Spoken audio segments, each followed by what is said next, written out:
notice it in small ways first. The way people don't quite look for you in a room. The way conversations move on without checking if you're still there. And you don't panic.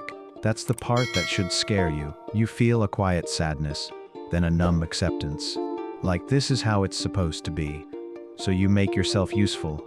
You grab your phone the second a conversation pauses, pretending to check something important. Because standing there with nothing to offer feels like vanishing. You ask, need anything? Third time. Even after they said no, because being rejected hurts less than being unnecessary. You volunteer to fix a loose chair leg at a gathering no one asked to fix, just to justify your presence in the room. You tell yourself you're being polite, helpful, low maintenance, but underneath that calm, there's pressure, a quiet rule running your life. If I don't take up space, I won't be a problem. If I don't ask for much, I won't be forgotten. And slowly, almost elegantly, you become easier to forget to know. Notice how it shows up. You're the one who remembers everyone else's preferences, their coffee order, their schedule, their moods. But when someone asks about you, you keep it brief. Surface level. You deflect or practicality. Not because you have nothing inside, but because you learned early that being fully seen came with a cost. So you learned how to disappear politely. It doesn't feel like self-hatred, it feels like maturity, like emotional intelligence. You don't complain, you don't burden, you don't need much. You become easy to work with, easy to be around, easy to overlook. And the strange thing is, people don't leave dramatically. They just stop noticing. You don't get abandoned, you get unfocused. Messages answered later. Planned without you. Decisions that somehow happen in rooms you weren't invited into. And you tell yourself it's fine. You always tell yourself it's fine. But something inside you keeps score. Late at night, maybe, you replay moments you barely reacted to. A joke that landed at your expense. A boundary you didn't set. A feeling you swallowed because explaining it felt like too much effort. You don't even feel angry anymore. Just tired. This pattern didn't start here. It started the first time you realized that attention was conditional. That love arrived more easily when you were quiet, when you were helpful, when you didn't ask questions that slowed everyone down. So you adapted, you learned to read rooms instead of entering them, to anticipate instead of express, to shrink desires until they fit to the margins of other people's lives.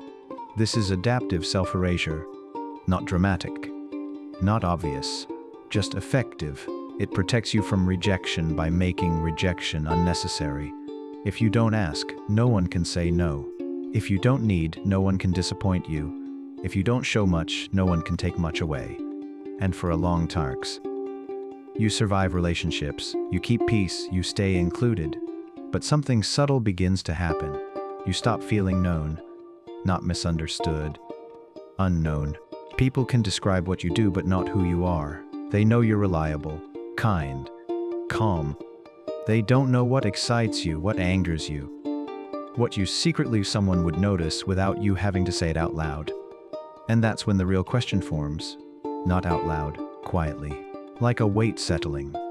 What changes inside a person when they learn that being remembered requires too much presence? The answer's sudden, it's a slow internal dimming.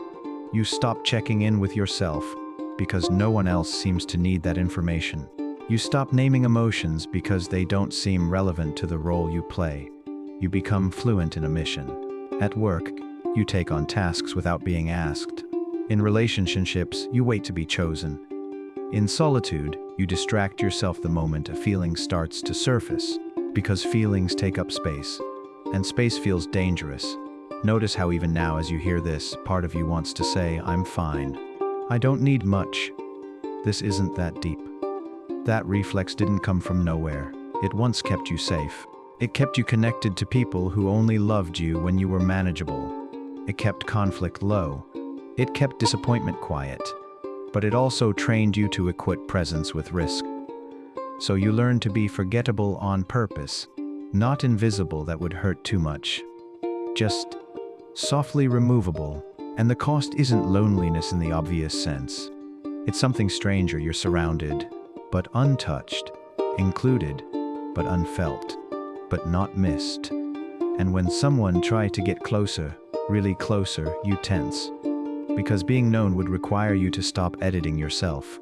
To let someone see the parts you've been trimming away for years, the wants, the anger, the softness, the need. So you pull back, you stay useful instead of real, calm instead of honest, forgettable instead of exposed. This isn't a flaw, it's a survival strategy that outlived its moment. You weren't born this way, you learned it. You learned that being safer than being fully seen, that being easy felt better than being chosen, that disappearing quietly less than asking to stay. Maybe the heaviest part of all, you didn't even notice it happening. You just woke up one day realizing that people know your availability better than your inner world, that they remember what you do but not who you are, that you've become easy to forget because you stopped letting yourself be known. And the truth sits there, unlabeled, unresolved. Being forgettable was never your nature. It was something you learned to survive.